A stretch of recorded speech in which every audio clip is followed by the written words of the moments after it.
भक्तों राधे राधे। इस बार 10 जनवरी 2025 को दिन शुक्रवार को पुत्रदा एकादशी है। पुत्रदा एकादशी की व्रत कथा इस प्रकार है।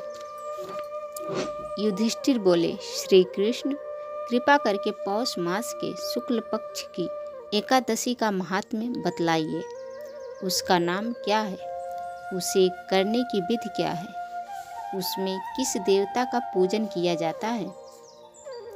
भगवान श्री कृष्ण ने कहा, राजन, पौष मास के शुक्ल पक्ष की जो एकादशी है उसका नाम पुत्रदा है। पुत्रदा एकादशी को नाम मंत्रों के उच्चारण करके फलों के द्वारा श्रीहरि का पूजन करें। नारियल के फल, सुपारी, बिजौरा, नींबू, जमीरा, नींबू, अनार, सुंदर आंवला, लौंग, बेर तथा विशेषतः आम के फलों से देव देवेश्वर श्री हरि की पूजा करनी चाहिए।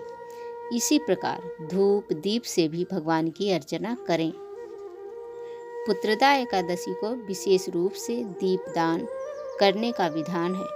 रात को वैष्णव पुरुषों के साथ जागरण करना चाहिए।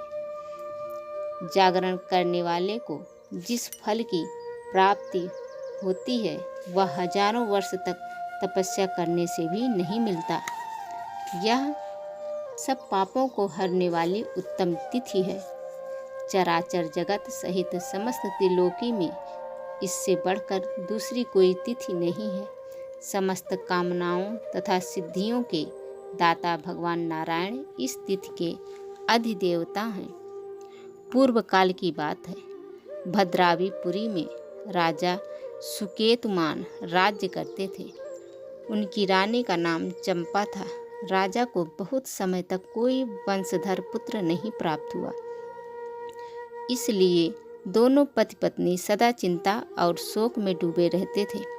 राजा के पितर उनके दिए हुए जल को शोकोच्छ्वास से गर्म करके पीते थे। राजा के बाद और कोई ऐसा नहीं दिखाई देता जो हम लोगों का तर्पण करेगा। यह सोच सोचकर पितर दुखी रहते थे।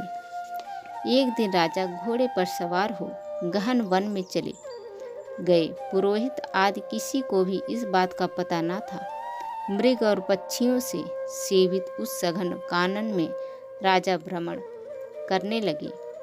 मार्ग में कहीं सियार की बोली सुनाई पड़ती थी तो कहीं उल्लुओं की।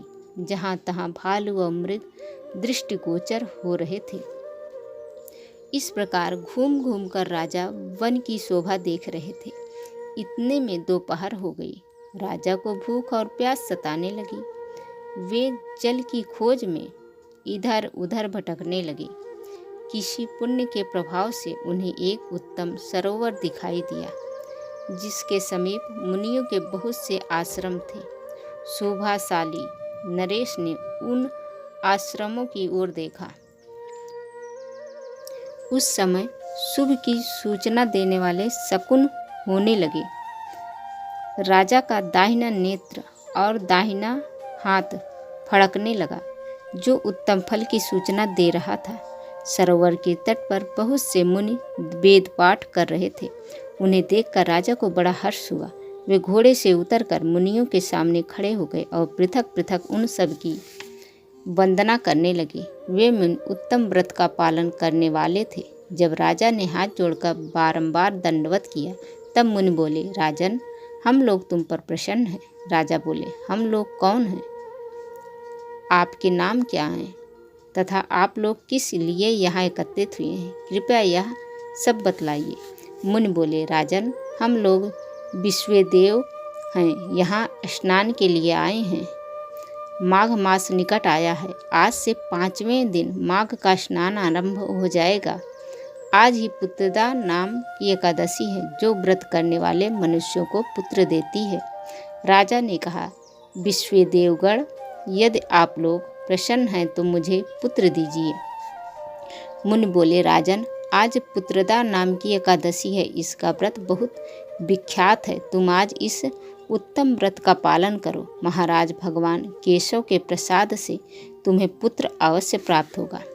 भगवान श्री कृष्ण कहते हैं, युधिष्ठिर, इस प्रकार उन मुनियों के कहने से राजा ने उक्त उत्तम व्रत का पालन किया। महर्षियों के उपदेश के अनुसार विधिपूर्वक पुत्रदा एकादशी का अनुष्ठान किया। फिर द्वादशी को पारण करके मुनियों के चरणों में बारंबार मस्तक झुकाकर राजा अपने घर आए। तदंतर रानी ने गर्भ धारण किया। प्रसव काल आने पर पुण्यकर्मा राजा को तेजस्वी पुत्र प्राप्त हुआ, जिसने अपने गुणों से पिता को संतुष्ट कर दिया। वह प्रजा का पालक हुआ। इसलिए राजन, पुत्रदा का उत्तम व्रत अवश्य करना चाहिए। मैंने लोगों के हित के लिए तुम्हारे सामने इसका वर्णन किया है।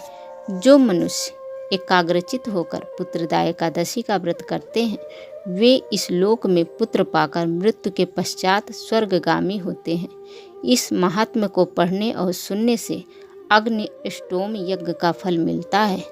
और इसी प्रकार पुत्रदा एकादशी की यह पावन व्रत कथा संपन्न हुई। तो भक्तों, मिलते हैं आपसे अगली व्रत कथा चर्चा में। तब तक के लिए सभी भक्तों को जय श्रीमन नारायण। राधे राधे।